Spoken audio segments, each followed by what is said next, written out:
भजन संहिता 104। हे मेरे मन, तू यहोवा को धन्य कहे। हे मेरे परमेश्वर यहोवा, तू अत्यंत महान है।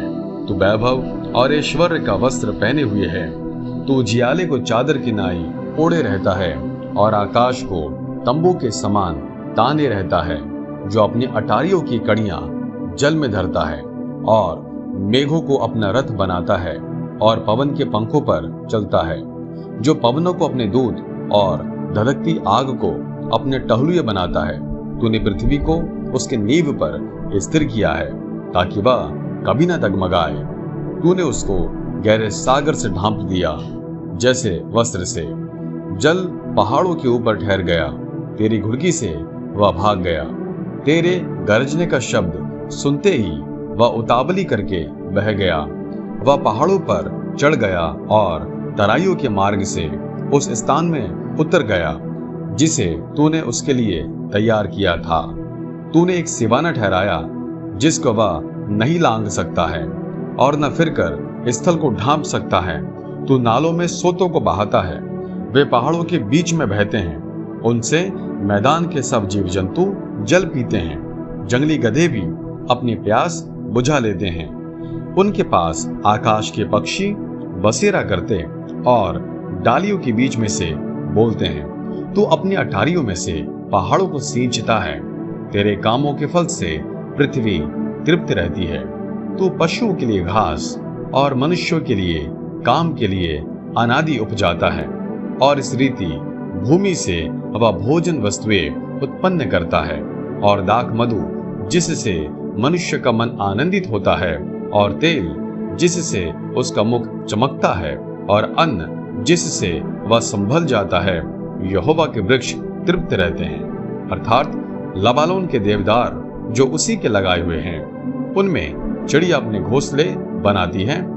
लगलग का बसेरा सनोवर के वृक्षों में होता है। ऊंचे पहाड़ जंगली बकरों के लिए है और चट्टाने शापानों के लिए शरण स्थान है। उसने नित समयों के लिए चंद्रमा को बनाया है। सूर्य अपने अस्त होने का समय जानता है। तू अंधकार करता है, तब रात हो जाती है, जिसमें वन के सब जीव जंतु घूमते फिरते हैं। जवान सिंह अहेर के लिए गरजते हैं और परमेश्वर से अपना आहार मांगते हैं। सूर्य उदय होते ही वे चले जाते हैं और अपनी मांदों में जा बैठते हैं। तब मनुष्य अपने काम के लिए और संध्या तक परिश्रम करने के लिए निकलता है। हे यहोवा, तेरे काम अनगिनत हैं। इन सब वस्तुओं को तूने बुद्धि से बनाया है। पृथ्वी तेरी संपत्ति से परिपूर्ण है। इसी प्रकार समुद्र बड़ा और बहुत ही चौड़ा है और उसमें अनगिनत जलचरी जीव जंतु, क्या छोटे क्या बड़े, भरे पड़े हैं। उसमें जहाज भी आते जाते हैं और लिव्यातान भी, जिसे तूने वहां खेलने के लिए बनाया है। इन सब को तेरा ही आसरा है कि तू उनका आहार समय पर दिया करे।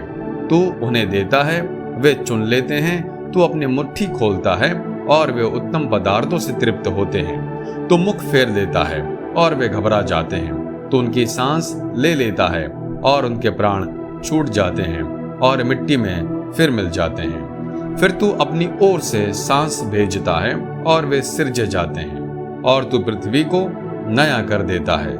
यहोवा की महिमा सदाकाल बनी रहे। यहोवा अपने कामों से आनंदित होवे। उसके दृष्टि ही से पृथ्वी कांपती और उसके छूते ही पहाड़ों से धुआं निकलता है। मैं जीवन भर यहोवा का गीत गाता रहूंगा।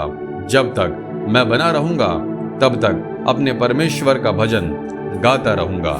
मेरा ध्यान करना उसको प्रिय लगे, क्योंकि मैं तो यहोवा के कारण आनंदित रहूंगा। पापी लोग पृथ्वी पर से मिट जाएं और दुष्ट लोग आगे को ना रहें। हे मेरे मन, यहोवा को धन्य कहे, प्रभु की स्तुति करो। आमीन।